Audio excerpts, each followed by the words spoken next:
Perkenalkan, nama saya Ricardus Pande, SPD MUM, dosen program studi Pendidikan Bahasa dan Sastra Indonesia, Fakultas Keguruan dan Ilmu Pendidikan, Institut Keguruan dan Teknologi Larantuka.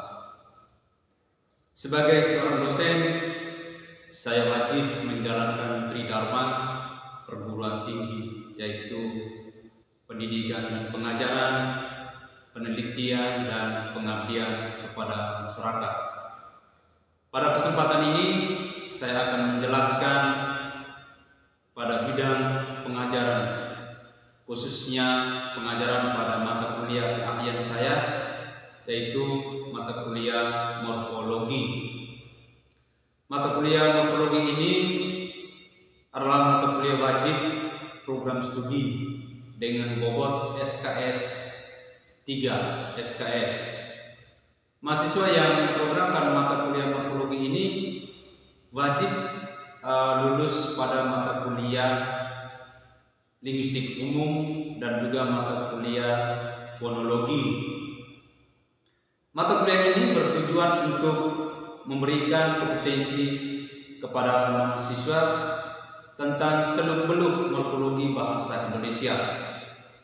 Mata kuliah ini mencakup hakikat morfologi, morfem, morf, dan alomorf, mengidentifikasi morfem dan jenis-jenis morfem, proses morfofonemik bahasa Indonesia, proses afiksasi, proses reduplikasi, komposisi, konversi, dan akronimisasi, bentuk derivasi dan infleksi, serta kata dan jenis kata dalam bahasa Indonesia. Adapun capaian pembelajaran mata kuliah ini adalah mahasiswa mampu menjelaskan hakikat morfologi, mampu menjelaskan dan mengidentifikasi morfem dan jenis-jenis morfem, mampu mengidentifikasi klasifikasi kata terbuka dan tertutup, mampu menjelaskan proses pembentukan kata, mampu menjelaskan proses komposisi, konversi, akronimisasi dan penyerapannya, dan mampu menjelaskan dan membedakan bentuk derivasi dan infleksional. Materi yang akan dipelajari dalam pembelajaran ini yaitu hakikat morfologi, identifikasi morfem dan jenis-jenis morfem, proses morfofonemik, proses afiksasi, proses reduplikasi, proses komposisi, konversi, akronimisasi dan penyerapan, bentuk derivasi dan infleksional, serta kata dan jenis kata. Perkuliahan ini dilaksanakan selama 16 kali pertemuan, dan pada pertemuan ke-8 dilaksanakan ujian tengah semester, dan pada pertemuan ke-16 dilaksanakan ujian akhir semester. Sistem perkuliahan selama ini dilaksanakan secara daring dan juga tatap muka. Secara daring menggunakan aplikasi Zoom, juga WA Group, dan juga aplikasi Edlin yang telah bekerjasama dengan Sevima. Metode pembelajaran yang diterapkan dalam mata kuliah ini yaitu metode ceramah, diskusi, tanya jawab, dan juga penugasan. Nah, dalam penugasan ini saya memberikan tugas secara individu dan juga tugas secara kelompok. Nah, pada mata kuliah ini tugas secara kelompok saya memberikan tugas untuk melakukan penelitian mini yang berhubungan dengan morfologi. Sistem penilaian untuk mata kuliah ini yang paling pertama saya menilai dari aspek kedisiplinan. Nah, untuk kedisiplinan ini seperti pada awal kontrak perkuliahan saya selalu menyampaikan paling lambat 15 menit setelah jam pembelajaran dimulai. Ada aspek keaktifan. Ini aspek keaktifan ini berhubungan dengan afektifnya, ada nilai tugas, ada nilai UTS, dan juga ada nilai UAS. Berikut ini adalah video pembelajaran mata kuliah morfologi saya. Apa kabar semua? Alhamdulillah, semoga sehat semua. Hari ini kita akan pelajari materi tentang morfem. Ya, morfem ini adalah bagian dari morfologi. Mungkin pertemuan-pertemuan sebelumnya ada yang tahu apa itu morfologi? Ya, mungkin Desi atau Fanti dan teman-teman yang lain, apa itu morfologi? Sebelum saya lanjut pada materi kita yaitu morfem. Fanti? Menurut saya morfologi adalah struktur kata suatu bahasa. Struktur kata suatu bahasa. Ya, Fanti? Jesse? Menurut saya morfologi adalah mempelajari seluk-beluk suatu bentuk kata. Oke, ya, morfologi itu saya sempurnakan lagi sebelum lanjut bahwa morfologi itu kita berbicara tentang seluk-beluk bentuk kata. Oke, hari ini kita akan pelajari tentang morfem. Nah, tujuan pembelajaran kita ada 3 yang ingin dicapai pada pagi hari ini, yaitu menjelaskan hakikat morfem, mampu membedakan antara morfem, alomorf dan morf, dan mampu menjelaskan jenis-jenis morfem beserta contohnya. Sekarang kita mulai dengan pengertian morfem, morf, dan alomorf. Nah, morfem itu satuan bentuk terkecil dalam sebuah bahasa yang masih memiliki arti atau makna, itu morfem, dan tidak bisa dibagi lagi ke dalam satuan yang lebih kecil lagi. Jadi ingat bahwa morfem itu satuan terkecil dan kita tidak bisa bagi ke dalam kecil lagi, ya. Jadi satuan ini dia memiliki arti dan juga memiliki makna. Itu morfem. Nah, di sini saya mengutip salah satu pendapat dari ahli bahasa, yaitu Ramlan. Nah, Ramlan menegaskan bahwa morfem itu bentuk linguistik atau bentuk bahasa yang paling kecil. Ini bentuk yang tidak mempunyai bentuk lain sebagai unsurnya, ya, seperti penegasan di awal tadi bahwa morfem itu satuan terkecil, ya. Jadi kita tidak bisa bagi lagi ke satuan-satuan yang lain lagi karena dia sudah masuk dalam kategori satuan terkecil. Nah, intinya bahwa di dalam morfem ini dia memiliki artinya satuan terkecil dan memiliki arti. Nah, mari kita perhatikan contoh dari morfem. Nah, seperti rumah, ya, seperti sepeda, meja, kursi, ada bel, ada pen, ada men, ada jua, adalah. Nah, masing-masing ini merupakan sebuah morfem. Ya, nah di sini ada 2 morfem, morfem terikat dan morfem bebasnya, ya. Nah, terikat itu berupa imbuhannya, sedangkan yang bebas itu adalah berupa dasar, yaitu sepeda, rumah, jalan, kursi, dan lain sebagainya. Nah, kita salah satu pendapat lagi yaitu Bloch and Trager. Bloch and Trager mengatakan bahwa morfem ialah semua bentuk, baik bentuk bebas maupun bentuk terikat, yang tidak dapat dibagi ke dalam bentuk terkecil yang mengandung arti. Nah, dari pandangan ini, ya, adik-adikku sekalian, bahwa satuan terkecil, ya, dan juga bebas ada terikat. Nah, yang bebas ini seperti dasar, ya. Nah, seperti makan, minum, sapu. Sedangkan yang terikat itu berupa imbuhan, ya, afiks, B, C, P, M, T, dan imbuhan-imbuhan lainnya. Contoh berupa dasar atau bebas. Meja. Meja ini kita tidak bisa membagikan dia ke dalam satuan lebih kecil lagi. Kalau kita bagi, maka dia tidak bisa memiliki arti atau tidak memiliki arti sama sekali. Ya. Kalau sedangkan yang imbuhan itu dia memiliki arti apabila dia diletakkan atau dibubuhkan atau diimbuhkan pada yang namanya bentuk bebas atau bentuk dasar. Itu pengertian dari morfem dan juga contoh-contoh dari morfem.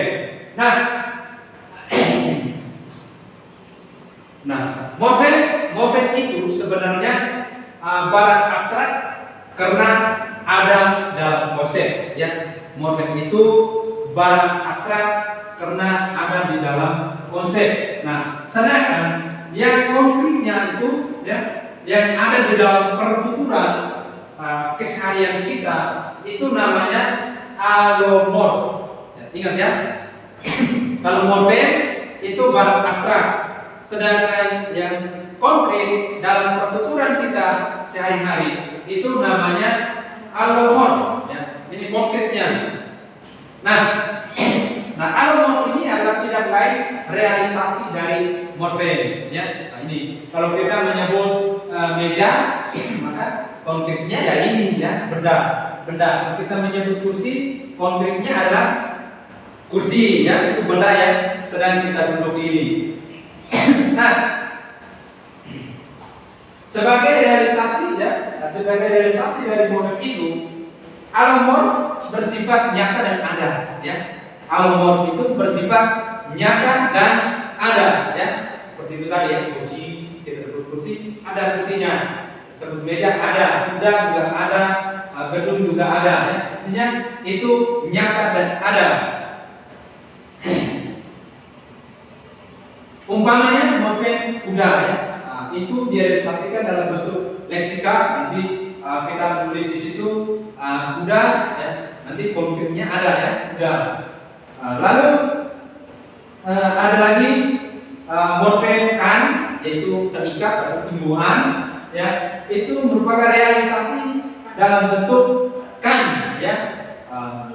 Seperti pada kata meluruskan, membacakan. Nah, namun ya, pada umumnya morfem itu memiliki sebuah alomorfnya.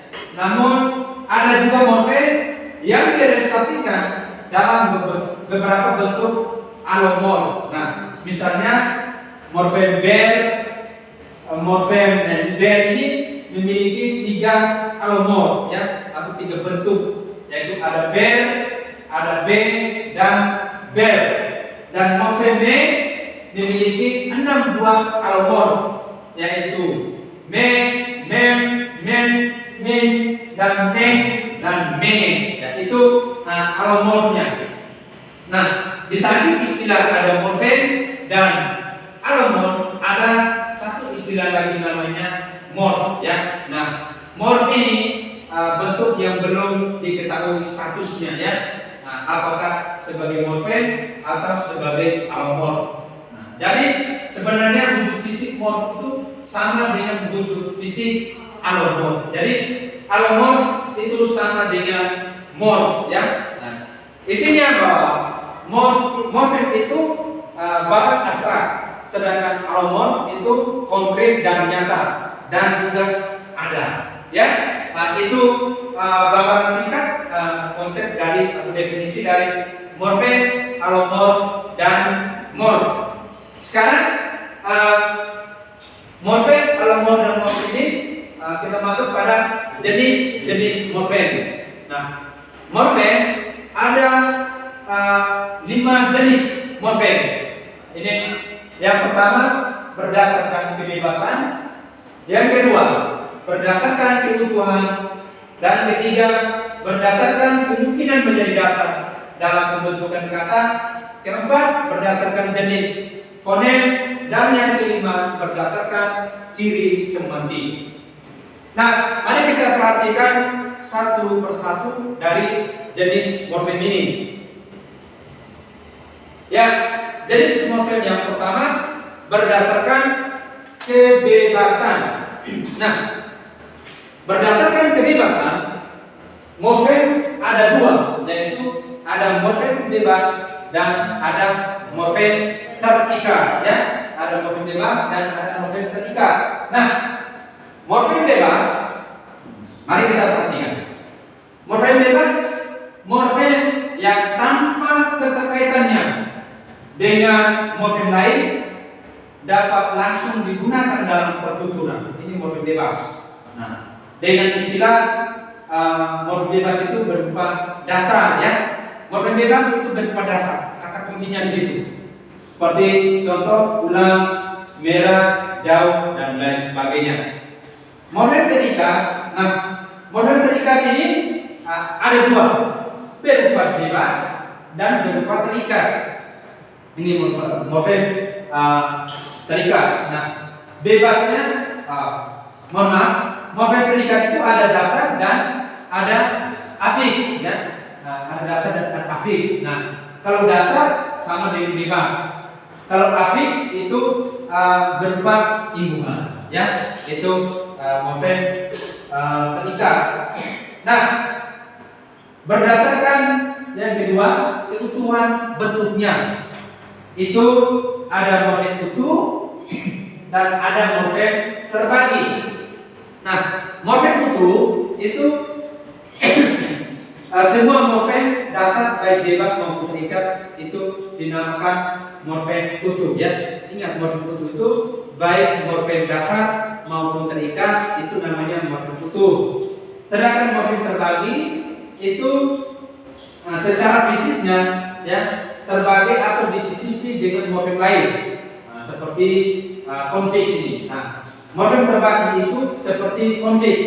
Nah, dia disisipi dengan morfem yang lain, yaitu morfem dasar, PA, PA, PRA, mekan, ya, dan lain sebagainya. Intinya konfiks itu masuk pada morfem terbagi. Nah, yang berikut jenis morfem berdasarkan kemungkinan menjadi dasar. Nah, berdasarkan kemungkinan menjadi dasar, ada morfem dasar dan ada morfem terikat. Morfem dasar itu berupa bebas dan terikat, sedangkan morfem terikat itu adalah morfem yang berupa imbuhan, ya. Dia hanya terikat saja. Sedangkan yang dasarnya ini dia bisa bebas dan bisa terikat. Lalu berdasarkan jenis fonem. Nah, berdasarkan jenis fonem itu ada morfem segmental dan morfem suprasegmental. Nah, morfem segmental itu di mana morfem yang dibentuk oleh fonem-fonem segmental, ya. Nah, fonem-fonem segmental itu kalau mata kuliah fonologi, ya, itu sudah kita pelajari. Itu fonem-fonem segmental seperti yang bisa Anda lihat, ter, sikap, lang, dan lain sebagainya, ya. Nah, itu morfem segmental. Sedangkan morfem yang suprasegmental itu berupa nada, tekanan, ya, durasi, dan juga intonasi. Ingat, ya, itu morfem berdasarkan fonem. Yang berikut berdasarkan ciri semantik. Nah, berdasarkan ciri semantik, nah ini morfem morfem bebas bermakna leksikal dan morfem tak bermakna leksikal. Itu berdasarkan ciri semantisnya. Nah, sekarang kita perhatikan morfem bermakna leksikal. Sebuah morfem bermakna leksikal karena di dalam dirinya secara inheren telah memiliki makna. Nah, ini di dalam sebuah morfem itu telah memiliki makna. Jadi semua morfem dasar bebas adalah morfem bermakna leksikal, ya. Jadi morfem bermakna leksikal ini adalah morfem dasar bebas yang telah memiliki makna. Nah, berikut morfem tak bermakna leksikal. Nah, morfem tak bermakna leksikal ini adalah berupa afiks, ya. Nah, ini berupa afiks ini adalah morfem tak bermakna leksikal, ya. Nah, seperti imbuhannya be, ke, te, me, di dan lain sebagainya. Itu merupakan morfem tak bermakna leksikal. Nah, adik-adik sekalian, setelah mendengar dan mengikuti ya materi yang telah saya paparkan, mungkin ada yang ingin bertanya, saya persilakan. Jangan malu-malu, silakan bertanya. Bertanyalah materi apa yang adik-adik sudah simak dengan baik tadi ya. Ya, Pati mau bertanya? Ya, Pak. Terima kasih atas kesempatan yang diberikan kepada saya. Saya mau bertanya sedikit, Pak. Tadi kan Pak sudah jelaskan tentang morfem terikat. Ya. Saya belum paham, Pak. Contoh dari morfem terikat Pak bisa jelaskan lagi. Oke, ya. Terima kasih Pati yang sudah memberikan pertanyaan. Mungkin adik-adik yang baik. Ya, kalau belum ada silakan berpikir untuk pertanyaannya. Ya, morfem terikat. Ya. Nah, morfem terikat atau ya kalau disebut itu morfem afiks ya. Nah, morfem terikat ini kenapa dia dikatakan terikat? Karena dia memiliki makna apabila dia dihubungkan atau ditambahkan dengan morfem yang lain. Kalau dia berdiri sendiri, dia tidak memiliki makna atau tidak memiliki arti. Itu namanya morfem terikat. Jadi dia benar-benar terikat. Kalau dia memiliki arti, maka dia harus menambahkan morfem lain. Morfem lain itu adalah morfem dasar, ya, atau morfem bebas. Sudah paham nih, Pati dan teman-teman yang lain? Sudah? Oke, kalau sudah. Sekarang mahasiswa adik-adik sekalian coba memberikan contoh morfem dasar dan morfem terikat. Ingat, sekali lagi saya jelaskan, dasar itu dia tidak memiliki imbuhan, ya ini, tapi berpeluang mendapatkan imbuhan, ya. Nah, itu punya peluang karena dia dasar juga bebas, ya. Nah, sehingga dia bisa mendapatkan imbuhan di sebelah di depan atau juga imbuhan di belakang, bisa juga dia mendapatkan imbuhan di tengah-tengah, ya. Silakan waktu dari sekarang adik-adik memberikan contoh morfem dasar dan morfem terikat. Setelah itu saya minta 3 orang, ya. 3 orang untuk morfem dasar, 1 orang morfem dasar, 1 orang morfem terikat untuk menyampaikan di depan kelas. Cukup 3 contoh, ya.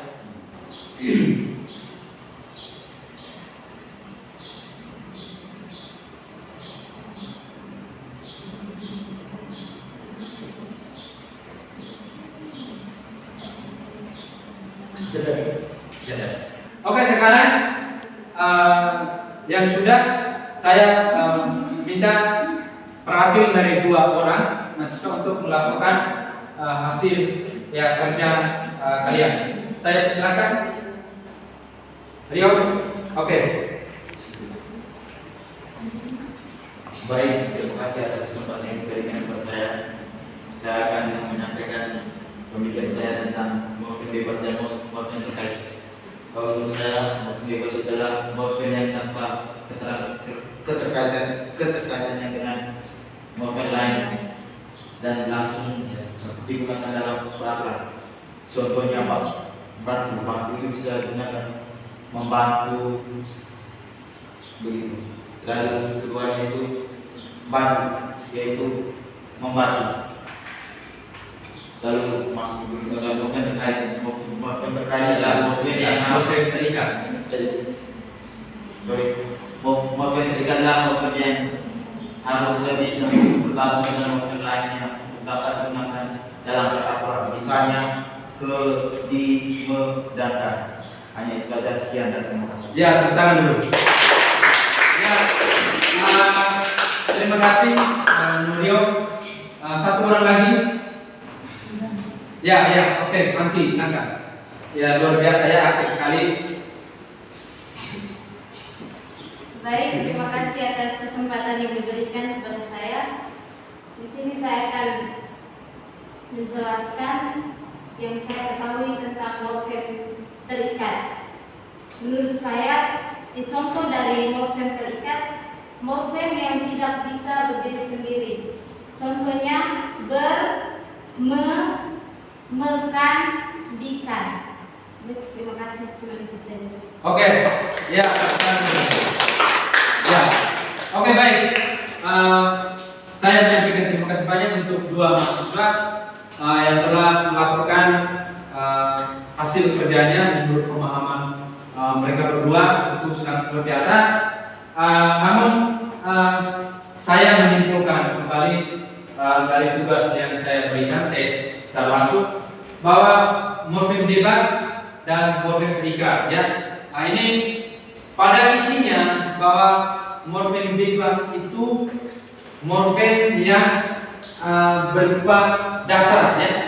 Nah, morfem ini berpeluang untuk mendapatkan imbuhan, ya, atau mendapatkan afiks. Nah, itu morfem bebas. Seperti kalau tadi Nurio ada contohnya bantu. Nah, itu bantu itu merupakan morfem bebas atau morfem dasar. Nah, kata bantu ini dia punya peluang untuk dibungkukan atau diimbuhkan dengan morfem-morfem lain, seperti membantu, ya, ada juga bantuan dan lainnya. Sedangkan dari morfem terikat, ya, morfemnya memang dia tidak bisa berdiri sendiri. Dia membutuhkan kehadiran morfem lain, ya, seperti T, ya, I, K, B, C, P, B, T. Contoh pada dasar lari, berlari, ya, berlarian, pelarian. Pada kata makan, makanan, ya, memakan, ya. Lalu pada kata sapu, contoh menyapu, ya, ada kata-kata lain, ya, makan, minum, ya, minuman dan lain sebagainya. Intinya adalah morfem bebas itu berupa dasar, ya, kata dasar, sedangkan morfem terikat itu berupa dasar dan juga berupa afiks. Ya, itu pertemuan kita pada pagi hari ini, adik-adik sekalian. Itu saja, ya, pertemuan kita sampai di sini. Kita akan bertemu lagi pada pertemuan selanjutnya di minggu depan. Itu saja. Sekian dan terima kasih banyak, ya, untuk partisipasi aktif dari adik-adik sekalian. Ini satu hal yang luar biasa. Ada hal penting yang perlu saya sampaikan, bahwa belajar itu sangat penting, ya, karena dengan belajar masa depan kalian akan cerah, ya, cerah masa depan. Tapi kalau kita tidak belajar, maka ya kesuksesan itu pasti milik orang lain. Kita tidak pernah belajar, ya. Maka rajinlah belajar supaya nilai juga tinggi, ya. Nah, itu saja. Sekian dan terima kasih. Kita tepuk tangan dulu, ya. Oke. Selamat pagi semuanya.